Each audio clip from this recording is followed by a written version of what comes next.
Hi friends, ఎలా ఉన్నారు? KFC chicken అనగానే మన మైండ్ లోకి వచ్చేది ఇది లేదా ఇది. ఫింగర్ లికింగ్ గుడ్ అనే స్లోగన్ తో 1990లో భారతదేశంలో అడుగుపెట్టింది కేఎఫ్సి. అప్పుడు దాకా విదేశీ కంపెనీల పెట్టుబడులను బహిష్కరించిన భారతదేశం 1991లో ఎకనామిక్ లిబరలైజేషన్ యాక్ట్ ప్రకారం విదేశీ కంపెనీల పెట్టుబడులను భారతదేశంలోకి అనుమతించారు. అలా కేఎఫ్సి చైన్ ఆఫ్ రెస్టారెంట్స్ గా మన దేశంలోకి అడుగుపెట్టింది కేఎఫ్సి. మొదటి కేఎఫ్సి భారతదేశంలో జూన్ 1995న బెంగళూరులో మొదలైంది. భారతదేశంలో మొత్తం ఒక 30 రెస్టారెంట్స్ పెట్టడానికి అనుమతి తీసుకుంది కేఎఫ్సి.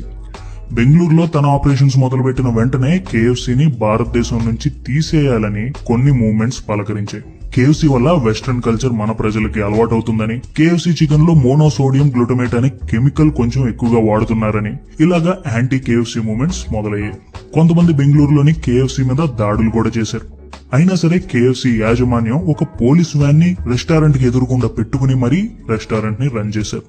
స్లోగా ఢిల్లీలో కొత్త బ్రాంచ్ ని కేఎఫ్సి స్టార్ట్ చేశారు. ఇక్కడ కూడా అదే నిరసనల వెల్లువ.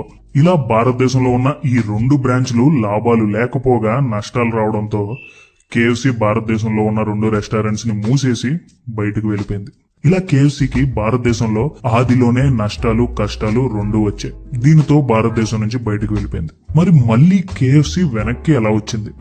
కానీ ఇది తెలుసుకునే ముందు మనం అసలు కేఎఫ్సి అనేది ఎక్కడ పుట్టింది, ఎలా మొదలైంది, ఎవరు ఈ కేఎఫ్సి వెనకాల ఉన్నారు అనే ప్రశ్నలకి జవాబులు వెతకాలి. ఏదైనా బ్రాండ్ ఈ ప్రపంచంలో పేరు తెచ్చుకుందంటే దాని వెనకాల ఎంతో మంది కృషి ఉంటుంది. వాళ్ళని జనాలు గుర్తుంచుకున్నా గుర్తుంచుకోకపోయినా వాళ్ళు ఈ ప్రపంచానికి ఇచ్చిన ఆ బ్రాండ్ ని మాత్రం జనాలు గుర్తుంచుకుంటారు. సో ఈ రోజు వీడియోలో మనం మాట్లాడుకోబోయే బ్రాండ్ కేఎఫ్సి.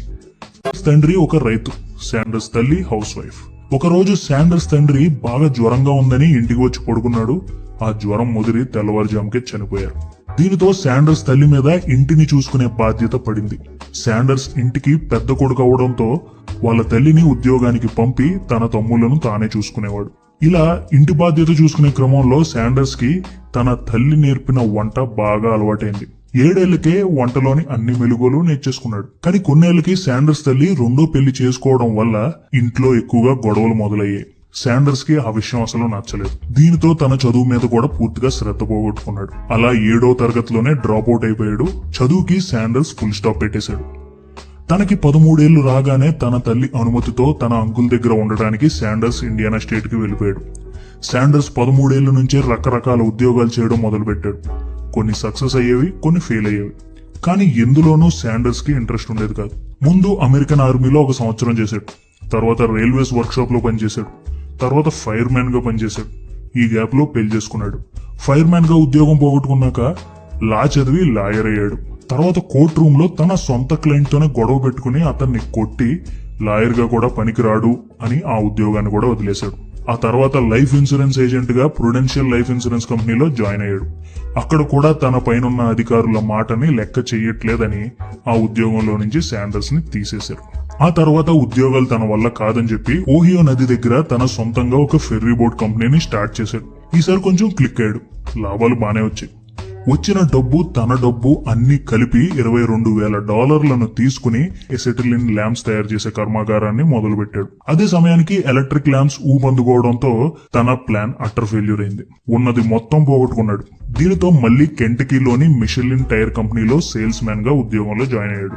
ఈ ఉద్యోగాన్ని కూడా త్వరగానే పోగొట్టుకున్నాడులేండి. కానీ ఈ సమయంలో శాండర్స్ ఆయిల్ కంపెనీ వాళ్ళతో ఎక్కువగా మాట్లాడుతూ ఉండేవాడు. వాళ్ళతో మంచి సంబంధాలు మెయింటైన్ చేయడం వల్ల శాండర్స్ కి అదృష్టం వరించింది.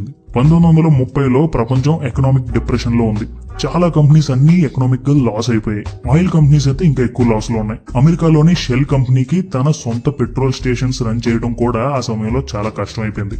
ఆ సమయంలోనే శాండర్స్ కి ఒక అద్భుతమైన ఆఫర్ వచ్చింది. అదేంటంటే కెంటకీ హైవేలోని పెట్రోల్ స్టేషన్ ఒకటి చూసుకోమని శాండర్స్ కి షెల్ కంపెనీ బాధ్యతని అప్పచెప్పింది. రెంట్ గానీ ఎలాంటి ఇనీషియల్ డిపాజిట్ గానీ ఏమీ కట్టాల్సిన అవసరం లేదు. కేవలం ఆయిల్ సేల్స్ లో కొంత పర్సంటేజ్ ని ఇస్తే చాలు అనే అగ్రిమెంట్ శాండర్స్ తో షెల్ కంపెనీ చేసుకుంది. ఇంకా శాండర్స్ కనీసం ఈ ఆయిల్ స్టేషన్ చూసుకునైనా జీవితంలో స్థిరపడాలి అని అనుకున్నాడు. ఆ ఆయిల్ స్టేషన్ హైవేలో ఉండడంతో కొంతమంది ప్రయాణికులు వస్తూ పోతూ ఉండేవారు. మిగిలిన సమయంలో చాలా ఖాళీగా ఉండేవాడు. ఈ సమయంలో ఏదో ఒకటి చేయాలని ఒక టేబుల్ వేసి తాను చిన్నప్పుడు నేర్చుకున్న విద్యని బయటకు తీశాడు. అదే వండడం మొదలు పెట్టాడు. వచ్చిపోయే ప్రయాణికులకి శాండర్స్ చేసిన చికెన్ డిషెస్ బాగా నచ్చేవి. తన రెసిపీస్ కి ఊర్లో కూడా బాగా పేరు పెరిగింది. స్లోగా కొంచెం ఎక్కువ టేబుల్స్ ఉండే రెస్టారెంట్ ని ఓపెన్ చేశాడు. ఇంకా శాండర్స్ రెస్టారెంట్ కి ఫ్యాన్స్ పెరిగిపోయారు. అలాగే కెంట్కీ గవర్నర్ అయిన రూబీ లఫూన్ శాండర్స్ ఫుడ్ కి ఫిదా అయిపోయి తనకి కల్నల్ అనే టైటిల్ ని ఇచ్చాడు. అప్పటి నుంచి శాండర్స్ కల్నల్ శాండర్స్ గా మారిపోయాడు. ఈ సమయంలోనే శాండర్స్ తన ఫ్రైడ్ చికెన్ రెసిపీని ఇంప్రూవ్ చేశాడు. దాంట్లో వాడే ఇంగ్రీడియంట్స్ మాత్రం సీక్రెట్ గా పెట్టాడు. కానీ శాండర్స్ కి ఒక బాధ ఉండేది. అదేంటంటే తన సీక్రెట్ రెసిపీ చేయడానికి 35 నిమిషాలు పట్టేది. సో ఒకరు ఆర్డర్ చేస్తే అరగంట వాళ్ళు ఆ డిష్ కోసం వెయిట్ చేయాలి. పోనీ ముందే వండేసి పెట్టుకుందాం అనుకుంటే ఒకవేళ ఆర్డర్స్ లేకపోతే అది వేస్ట్ అయ్యేది. పోనీ అలా కాదులే డీప్ ఫ్రై చేద్దాం అనుకుంటే ఆ టేస్ట్ రాదు అని శాండర్స్ అనుకునేవాడు. అప్పుడు మార్కెట్ లోకి ప్రెషర్ కుక్కర్స్ వచ్చాయి. అవి కేవలం రైస్ ఉడకబెట్టుకోవడానికి లేదా కూరగాయలు ఉడకబెట్టుకోవడానికి మాత్రమే వాడేవారు. శాండర్స్ ఆ ప్రెషర్ కుక్కర్ కొనుక్కుని దానికి కొన్ని ఆల్టరేషన్స్ చేసి ప్రెషర్ ఫ్రైయర్ గా మార్చి తన రెసిపీని అందులో వండడం మొదలు పెట్టాడు. దీనితో తన రెసిపీ ఫాస్ట్ గా అయిపోయేది. తాను అనుకున్న టేస్ట్ అండ్ క్వాలిటీ కూడా వచ్చేది. ఇలా శాండర్స్ జీవితం సాగుతున్న సమయంలో అమెరికా వరల్డ్ వార్ 2 కి వెళ్లడం, అమెరికా టూరిజం పడిపోవడం, శాండర్స్ రెస్టారెంట్ కి రద్దీ తగ్గిపోవడం అన్ని వరుసగా జరిగిపోయాయి. దీనితో శాండర్స్ తన రెస్టారెంట్ ని అమ్మేసి ఆ డబ్బు తీసుకుని తన సీక్రెట్ రెసిపీని ఫ్రాంచైజ్ చేయడానికి అమెరికా మొత్తం ఒక కార్ వేసుకుని తిరగడం మొదలు పెట్టాడు. ఏ రెస్టారెంట్ కనపడితే ఆ రెస్టారెంట్ కి వెళ్లడం, తన రెసిపీని వండి టేస్ట్ చూపించడం, వాళ్ళు వద్దనడం, మళ్ళీ ఇంకొక రెస్టారెంట్ కి వెళ్లడం. ఇలా కల్నల్ శాండర్స్ మొత్తం 1009 మందిని అడిగారు. 65 ఏళ్ల వయసులో ఒక మనిషికి ఎంత పట్టుదల ఉందో ఇక్కడ మనం తెలుసుకోవచ్చు. ఆయన రెసిపీని వద్దన్న ప్రతి ఓటమిని తన సక్సెస్ కి ఒక మెట్టు అనుకుంటూ ఆయన ప్రయత్నం మానుకోకుండా తిరిగాడు. చివరిగా తన స్నేహితుడైన పీట్ హార్మన్ శాండర్స్ రెసిపీని గుర్తించి ఆ రెసిపీని ప్రొజెక్ట్ చేస్తూ కెంట్కీ ఫ్రైడ్ చికెన్ అనే పేరుతో తొలి రెస్టారెంట్ ని స్టార్ట్ చేశారు. ఈ సమయంలోనే పీట్ హార్మన్ ఇప్పుడు బాగా ఫేమస్ అయిన ఇట్స్ ఫింగర్ లికింగ్ గుడ్ అనే క్యాప్షన్ ని మొదటిసారిగా వాడారు. ఇలా స్లోగా 1963కి కెంట్కీ ఫ్రైడ్ చికెన్ అమెరికాలోనే 600 రెస్టారెంట్లను మొదలుపెట్టింది. ఫాస్ట్ ఫుడ్ ఇండస్ట్రీలో మంచి పేరును సంపాదించుకుంది.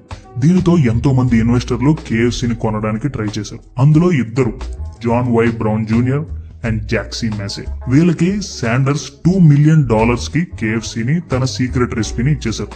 దానికి బదులుగా శాండర్స్ కి జీవిత కాలం జీతం ఇవ్వాలని మరియు ఫుడ్ యొక్క క్వాలిటీ కంట్రోలర్ గా తానే ఉండాలని మరియు కెంట్కీ ఫ్రైడ్ చికెన్ ట్రేడ్ మార్క్ లో తాను ఉండాలి అని అగ్రిమెంట్ చేసుకున్నాడు. సో లోగోలో ఎందుకు కల్నల్ శాండర్స్ ఉంటాడో ఇప్పుడు అర్థమైంది అనుకుంటున్నాను. దీనితో 1970 కల్లా కెంట్కీ ఫ్రైడ్ చికెన్ 48 దేశాల్లో 3000 అవుట్లెట్స్ ని ఓపెన్ చేసింది.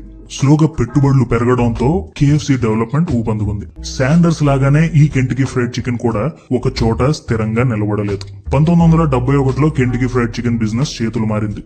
హ్యూబ్లిన్ అనే ఫుడ్ అండ్ బెవరేజెస్ కంపెనీకి $284 మిలియన్ బ్రౌన్ అండ్ మ్యాసే అమ్మేశారు.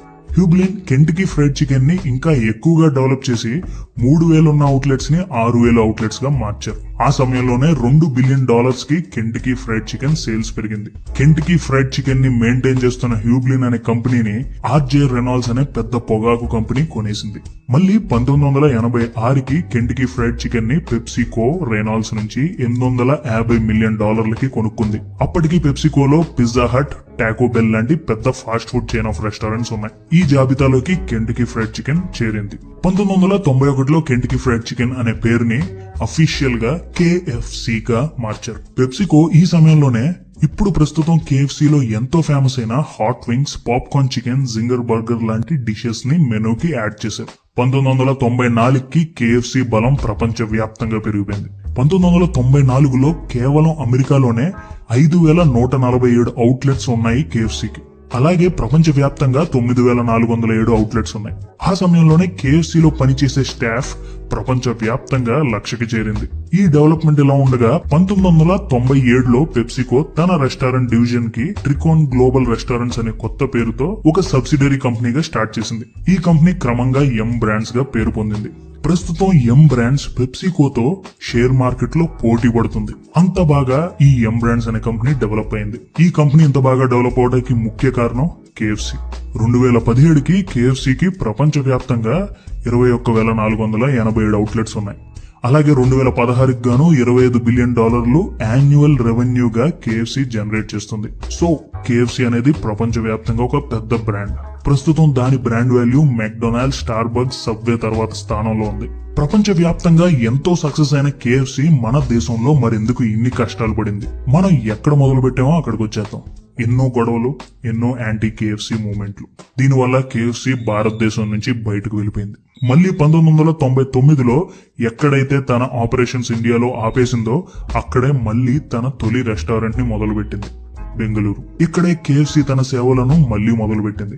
2004 వరకు కేఎఫ్సి తన అవుట్లెట్ ని భారతదేశంలో ఎక్కడా మొదలు పెట్టలేదు. 2004 తర్వాత భారతదేశంలో కేఎఫ్సి తన బ్రాంచెస్ ని పెంచడం మొదలుపెట్టింది. కేవలం 30 బ్రాంచ్ల పర్మిషన్ తో భారతదేశంలోకి అడుగుపెట్టిన కేఎఫ్సి ప్రస్తుతం 650+ బ్రాంచెస్ గా ఎదిగిపోయింది. కేఎఫ్సి మాకొద్దు అని పంపేసిన భారతీయులే ప్రస్తుతం కేఎఫ్సిని ఆదరిస్తున్నారు.